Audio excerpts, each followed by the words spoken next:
Bien, la célula no depende nada más de la producción de energía para sobrevivir. Necesita también manejar o tener una forma de disponer de todos los productos de desecho que se van a generar. ¿Por qué? Porque todo el metabolismo interno de la célula va obviamente a producir energía para utilizarla, pero también produce pues desechos, y estos tienen que ser destruidos o eliminados de la célula de forma eficiente, porque si se acumulan, así como si se acumula basura en nuestra casa, ya no podemos seguir habitando, o va a llegar el momento que no vamos a poder habitar ahí. La célula, si acumula muchos desechos, va a terminar por morir. Entonces, para esto pues existen varios procesos, ¿sí? Uno de ellos es, por ejemplo, bueno, los vamos a ver primero los de acá abajo. La degradación de proteínas que ya están envejecidas o que no son útiles para la célula, por ejemplo, proteínas anómalas, se lleva a cabo mediante una unidad que se llama proteasoma. Sí, es una unidad enzimática que va a funcionar como una trituradora para destruir proteínas anómalas o proteínas que no son útiles. Las proteínas, acuérdense que deben pasar de una forma que no es activa, que es una cadena de péptidos, a una forma activa o ya madura. Esto se logra mediante el corte de ciertas partes de la proteína, pero también su plegamiento. Pero ¿cómo se va a doblar una proteína? Una proteína no se puede doblar nada más y hacer que se quede así como si dobláramos un alambre, por ejemplo, o un metal. Esta necesita permanecer de una forma, inducido esto por un cambio en su carga eléctrica. Entonces, esto se logra mediante la adición de estas otras pequeñas proteínas que se llaman chaperonas. ¿Sí? Se van a unir a las proteínas más grandes y van a hacer que se formen estos pliegues o estos dobleces en las proteínas. Una proteína entonces tiene que estar doblada de forma específica, o plegada, no doblada, el término correcto es plegada. Entonces tiene que estar plegada de forma específica para poder funcionar. Si este plegamiento se pierde, ¿sí? Si se pliega en un sentido inverso, la proteína, por ejemplo, no va a funcionar.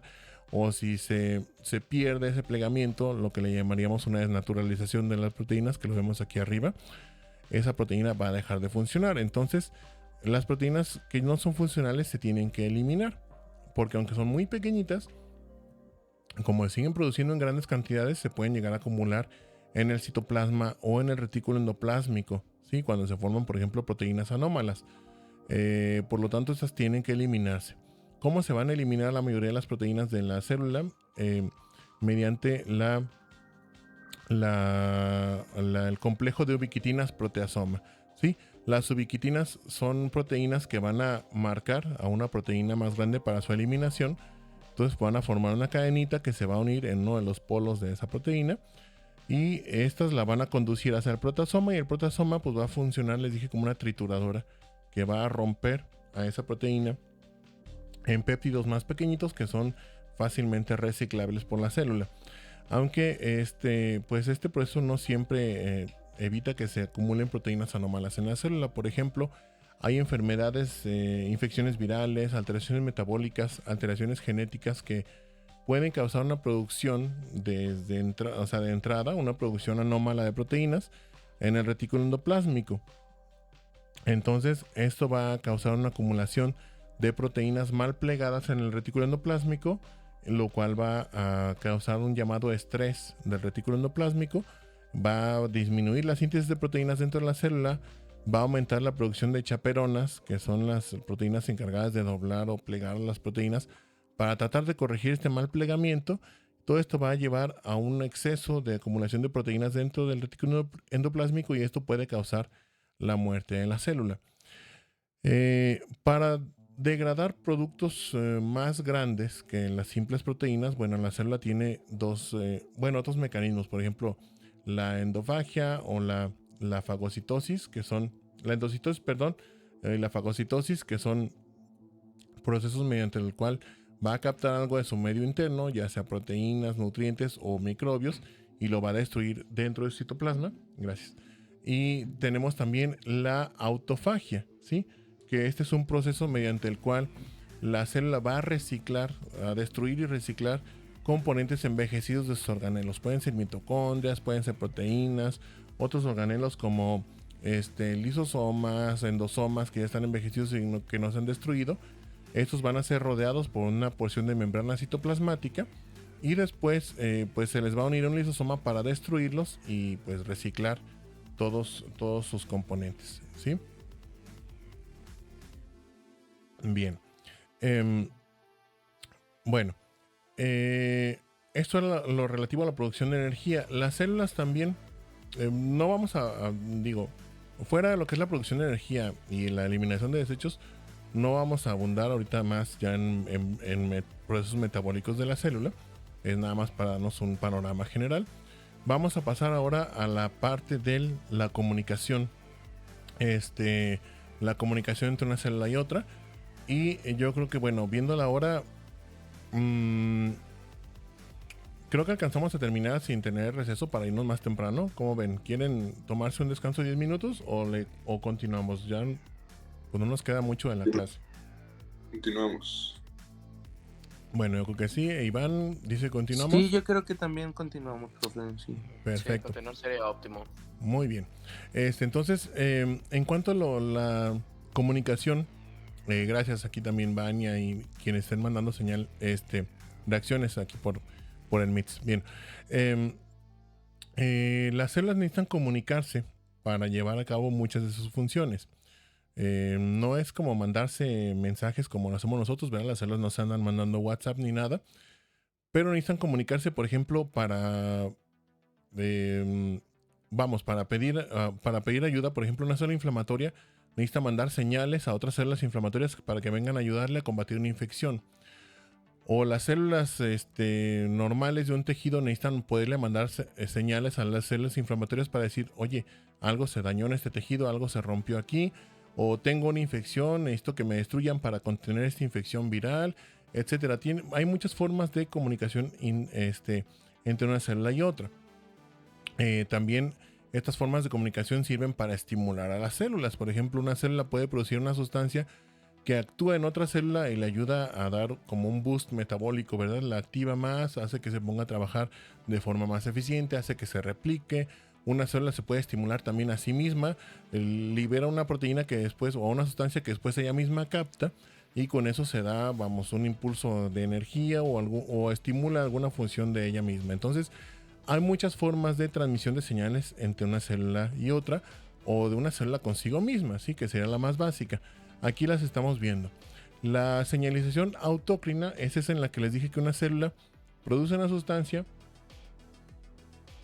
pero la capta ella misma. Entonces se va a estimular ella sola. ¿Sí? Esta forma de señalización la utilizan mucho las células del sistema inmune. Por ejemplo, los linfocitos lo hacen para activarse, para replicarse, para empezar a producir citocinas y demás para llamar a otras células inflamatorias, etcétera. ¿Qué es eso de las citocinas y de eso? Bueno, luego lo vamos a conocer bien.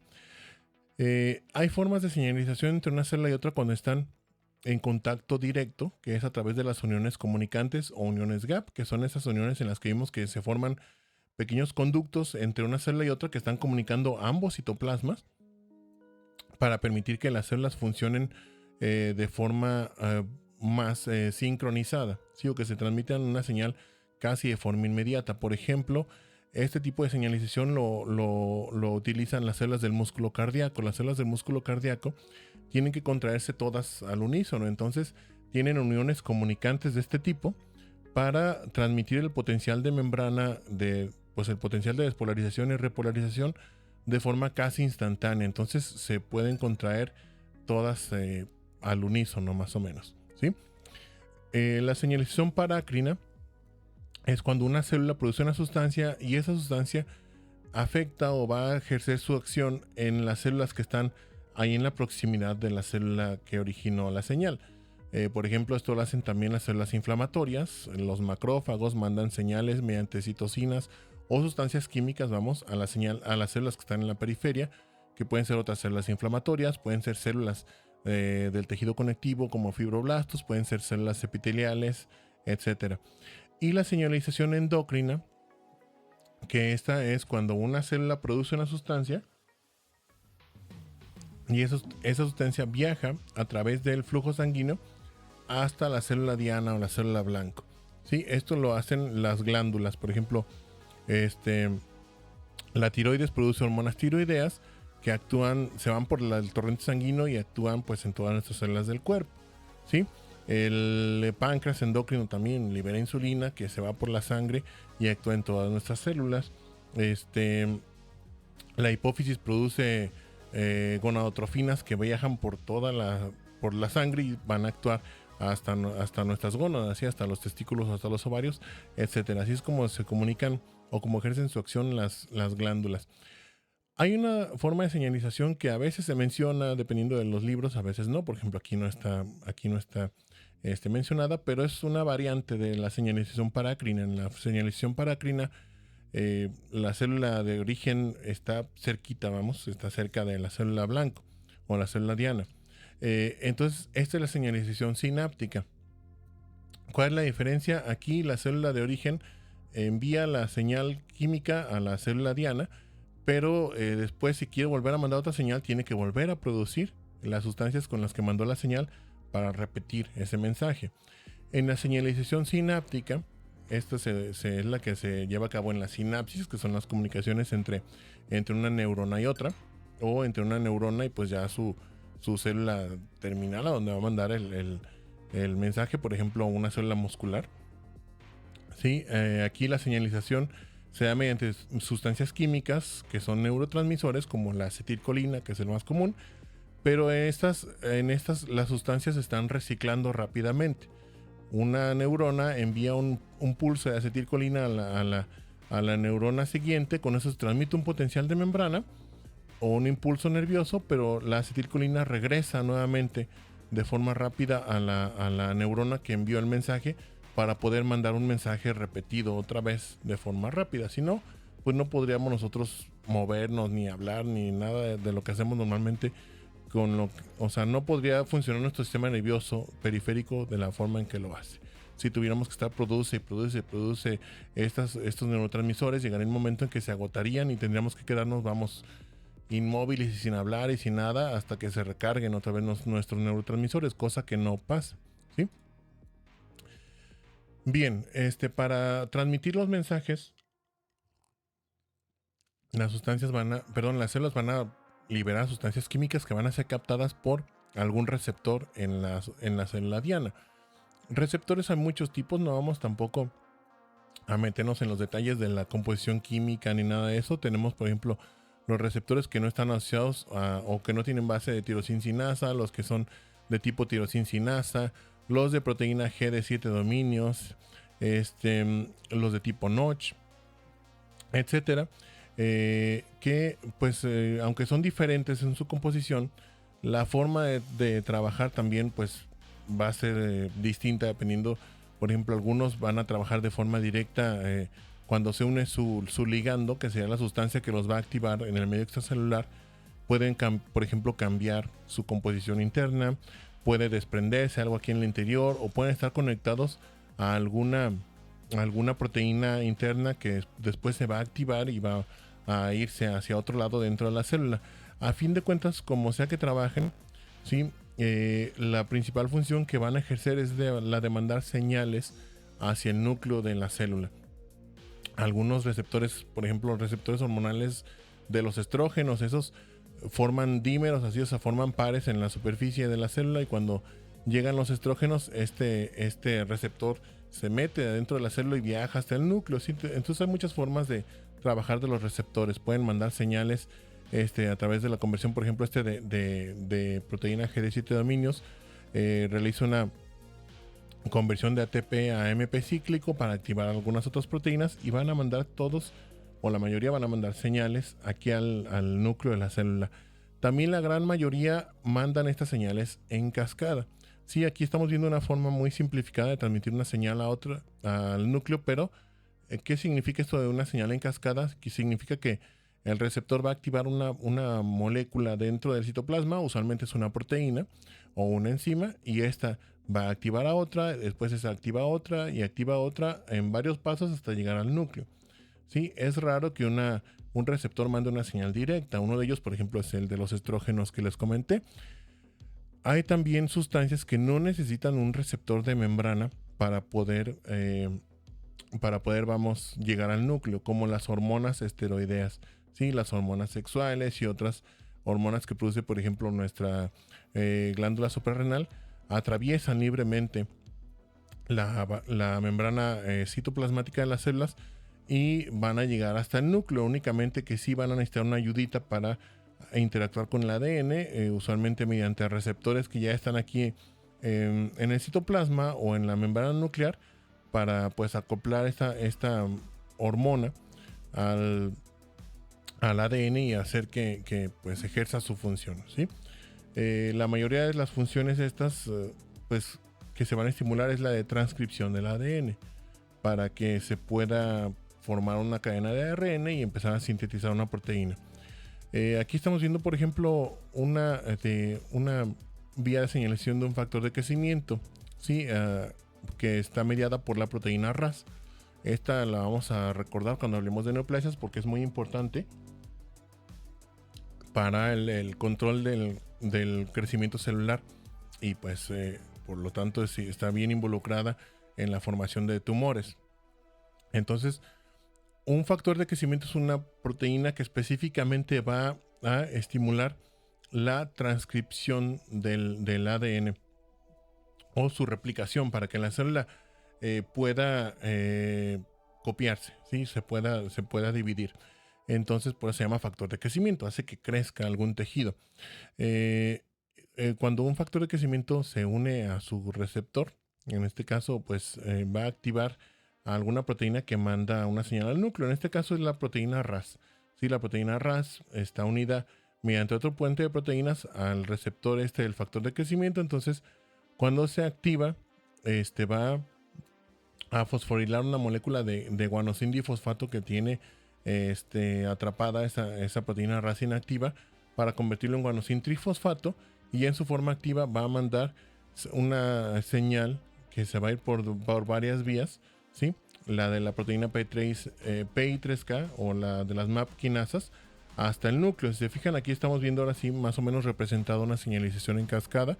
Faltan algunos aquí participantes, algunas proteínas, pero por ejemplo podemos ver que aquí la proteína PI3K activa esta otra proteína, y después está activa la mTOR, que manda señales para transcribir el ADN, o estas proteínas RAF que activan después a las MAP quinasas, o también llamadas sinasas dependientes de mitógeno, que mandan señales al ADN. Entonces, eso es un ejemplo más desglosado, de cómo funcionan los receptores de membrana para mandar señales al núcleo cuando una célula se comunica con otra. ¿Sí? Este factor de crecimiento fue liberado por otra célula o producido por otra célula, y después liberado por la matriz extracelular, a lo mejor de la célula esta que está recibiendo el estímulo. Entonces, a fin de cuentas, esta señal química provino de otra célula que le mandó la señal a esta, ¿sí?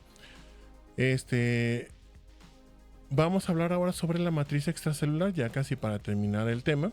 La matriz extracelular, pues, es ese medio en el cual van a estar nuestras células somáticas, ¿sí?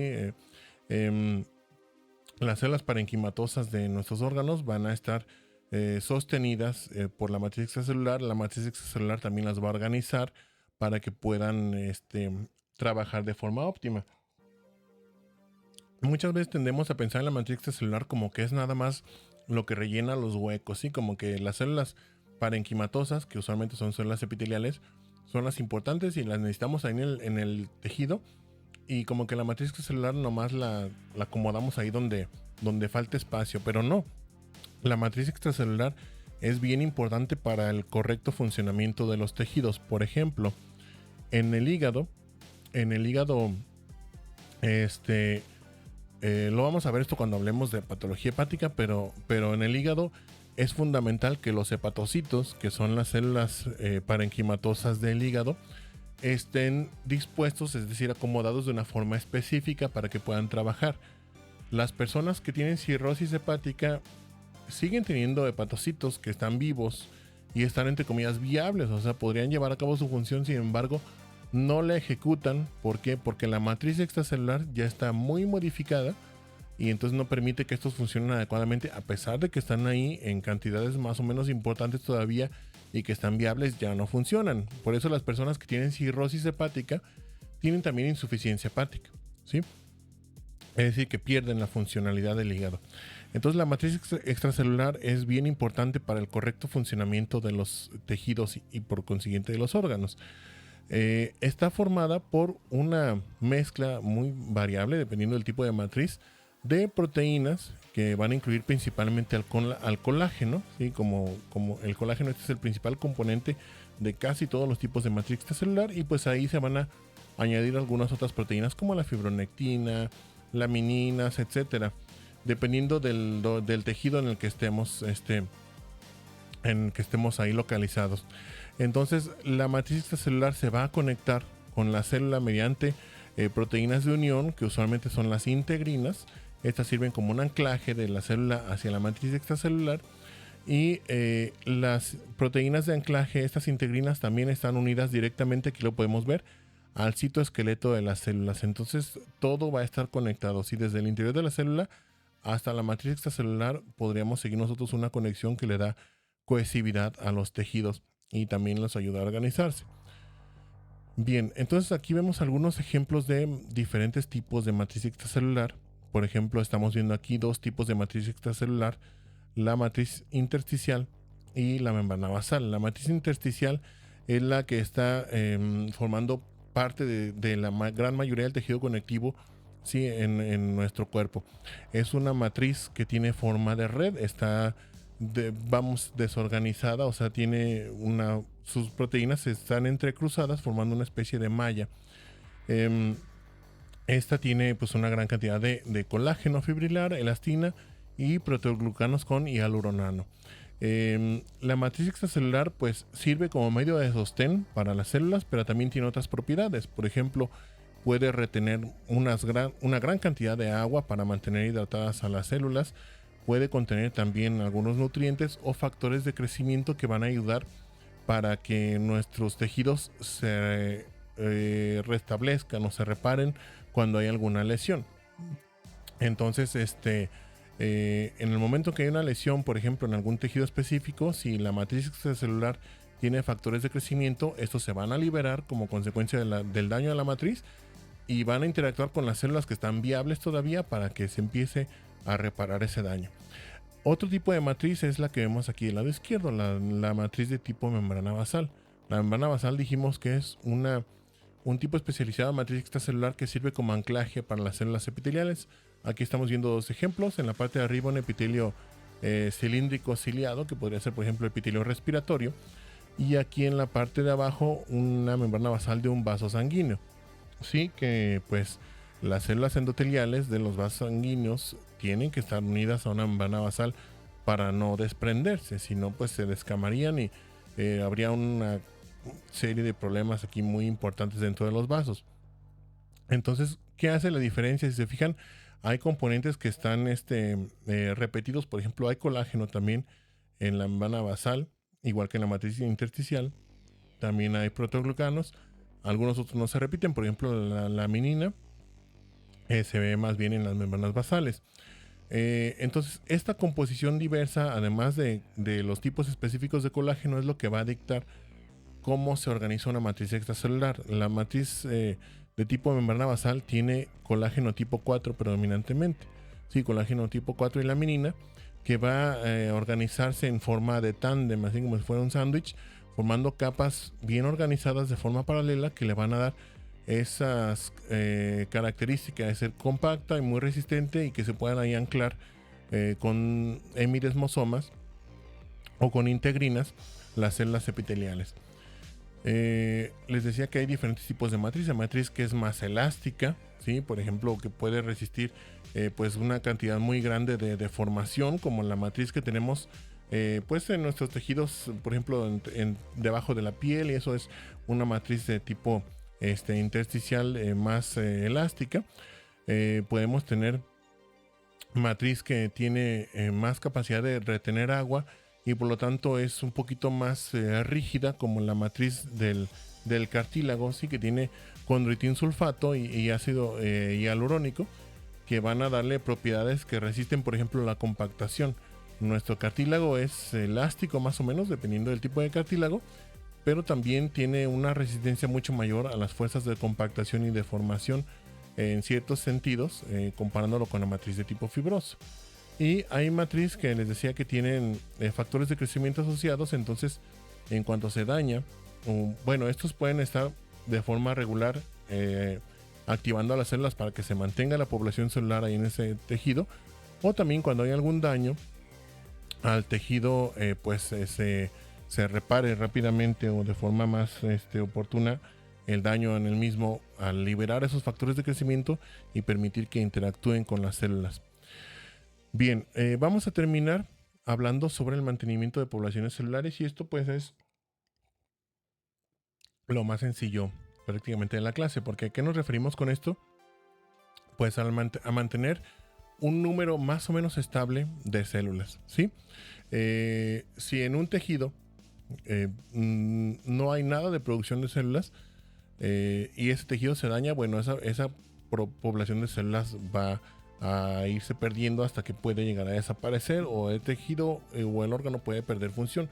Por ejemplo, en el músculo cardíaco, en el cerebro, ahí la producción de células es tan baja que se considera como que si no hubiera producción de células. Ya se sabe ahorita que sí hay células madre en el cerebro y en el corazón, pero son tan pocas, están tan aisladas y tienen una capacidad tan bajita de replicación que no podemos considerar el cerebro o el corazón o el músculo esquelético como tejidos que puedan estarse renovando, ¿sí? Entonces, en estos tipos de tejidos, si hay algún daño, ese tejido va a ser sustituido por otro tipo de tejido conectivo en este caso, y pues se va a perder una parte del mismo. Pero en cambio, otros tejidos que tienen la capacidad de estar replicando sus células, ahí vamos a tener un número más o menos constante de estas células pues somáticas de ese tejido. Por ejemplo, en el hígado, en el riñón, ¿sí? En los túbulos renales en específico, las células tienen una capacidad de replicación constante cuando es necesario. Otras células, por ejemplo, nuestras células de la sangre, esas siempre se están renovando, ¿sí? Siempre están replicándose para mantener un número estable de células y que no nos dé, por ejemplo, anemia o trombocitopenia o leucopenia, que sería cuando tenemos una disminución de los eritrocitos o de las plaquetas o de los glóbulos blancos de la sangre en general. Entonces, esto se logra mediante la replicación celular, ¿sí? Bueno, vamos a explicar estos términos rápidamente porque son esenciales para entender por qué tenemos tanta variedad en nuestras células. Primero, el de totipotencialidad es el potencial de una sola célula para desarrollarse y formar un organismo completo, ¿sí? Por ejemplo, ¿cuáles son las células totipotenciales? Las del óvulo fertilizado y las que están en la fase de 4 células. Estas nos pueden formar un organismo completo, ¿sí? Las células pluripotenciales son las células que pueden dar origen a todos los tejidos de un organismo, pero también, pero no a las estructuras de soporte. ¿Cuáles son las estructuras de soporte en el caso de nosotros, los mamíferos?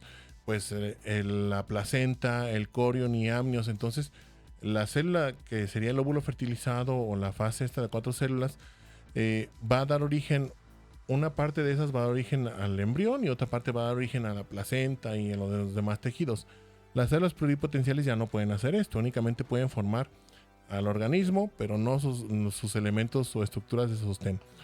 Las células multipotenciales tienen la capacidad de formar múltiples células, pero ya tienen una capacidad más restringida. Y solamente pueden formar ciertos tipos de tipos celulares.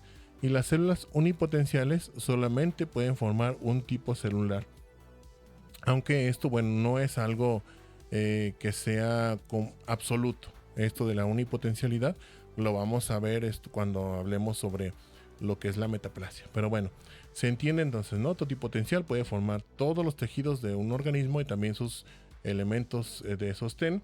Las pluripotenciales son las que pueden formar a todo el individuo completo. Multipotenciales pueden formar varios tipos de células, pero ya tienen una capacidad menor. Por ejemplo, las células de un solo órgano. Y unipotenciales, un solo tipo de células. Entonces, ¿por qué es importante esto? Porque, bueno, todas nuestras células que tenemos,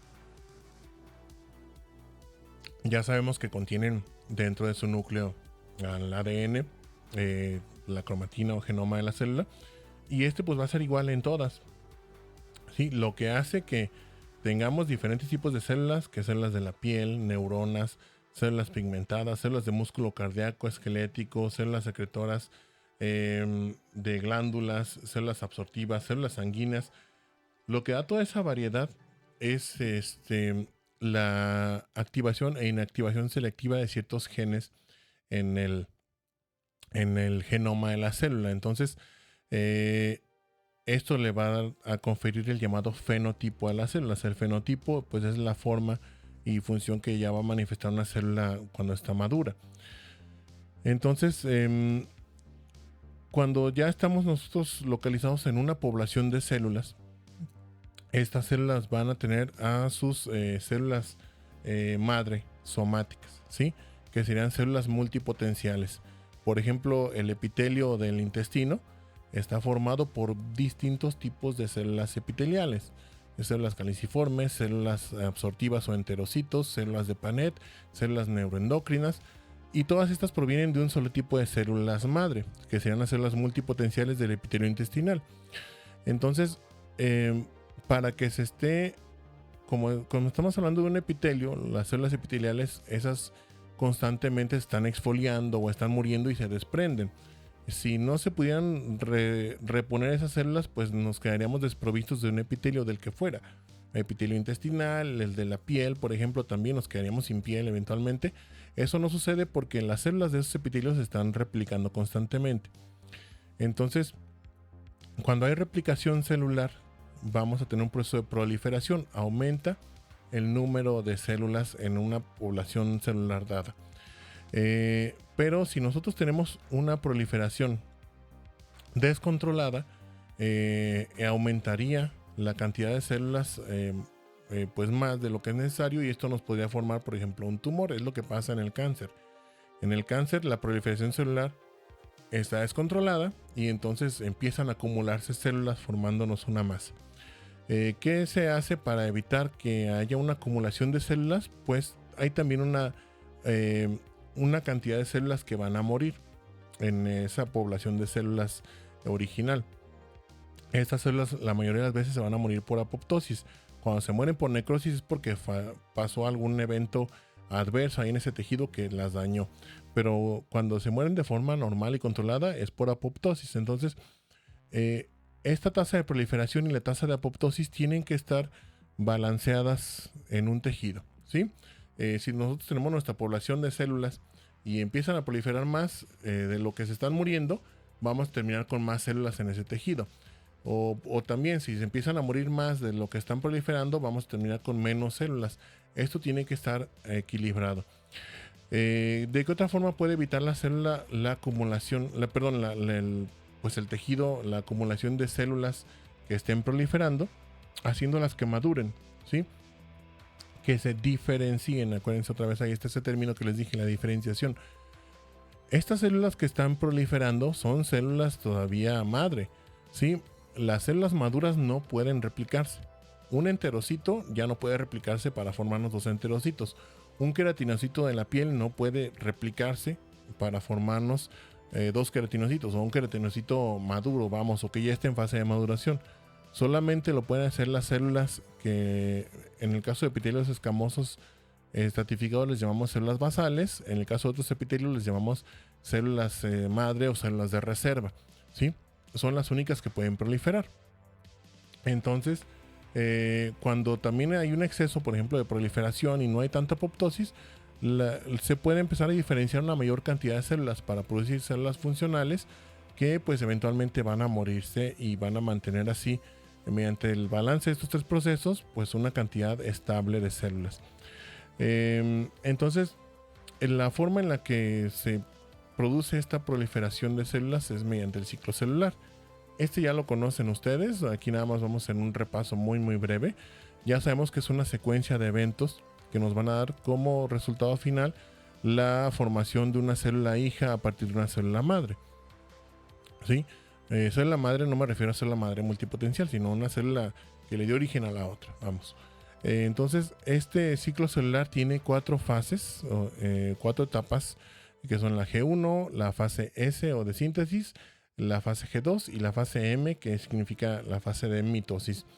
En la fase G1, bueno, la célula empieza a acumular energía y empieza a hacer la revisión del ADN de la célula que se va a copiar para ver que no tenga daños. En la fase de síntesis se duplica el ADN, todos los cromosomas y demás. En la fase G2 se revisa, bueno, se van a duplicar los organelos.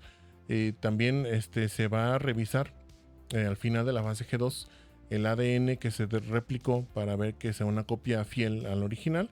Y ya en la fase de mitosis pues se van a separar la célula original de la célula hija, van a dividirse todos los componentes, se reparten más o menos en partes iguales, el material genético, pero también los organelos se reparten en partes iguales para formar dos células.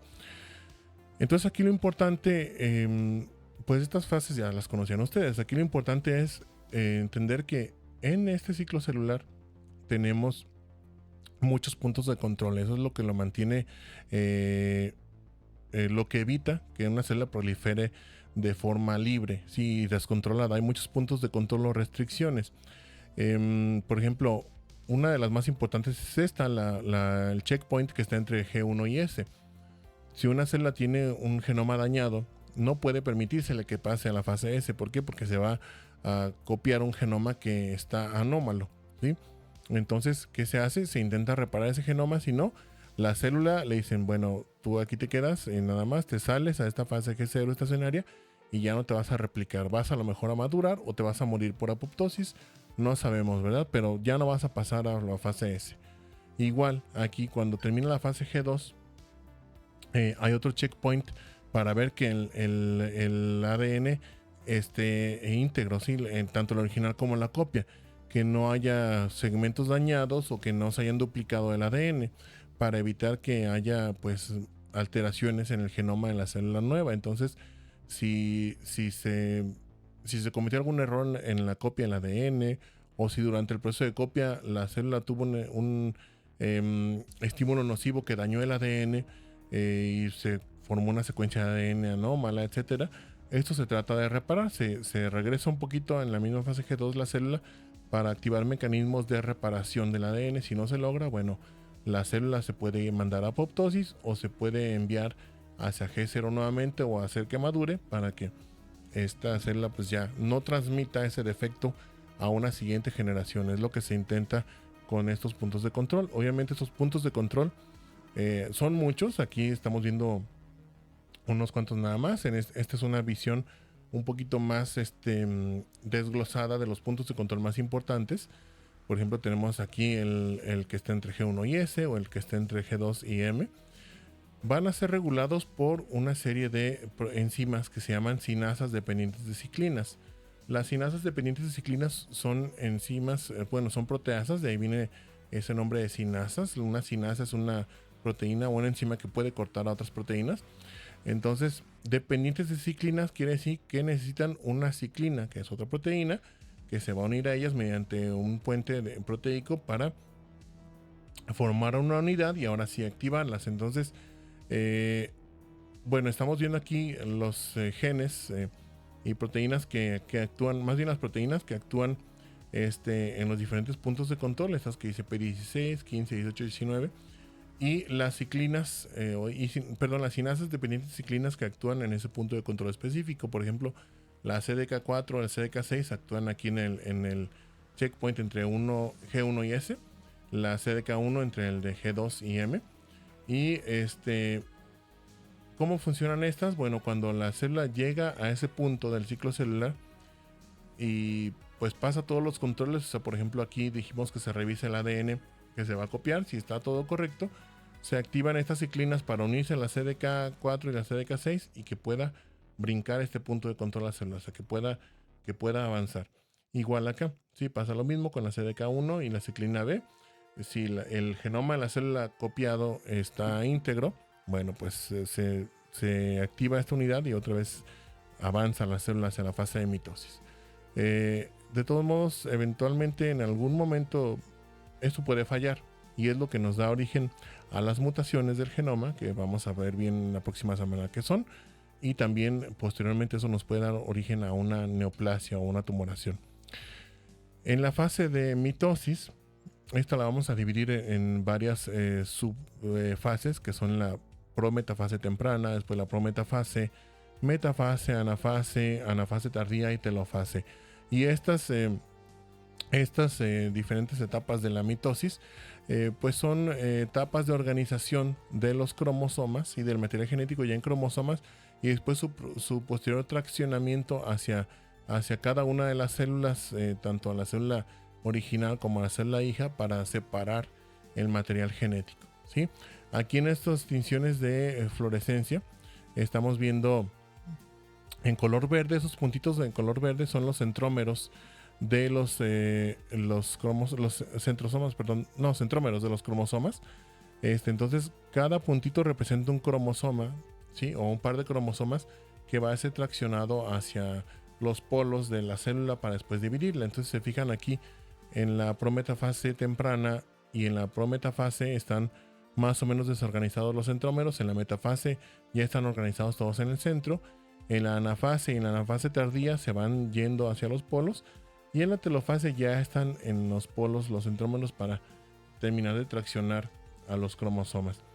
En las distinciones de rutina que vemos en el microscopio óptico, nosotros vemos las mitosis así, como están aquí encerradas en estos círculos de color rojo.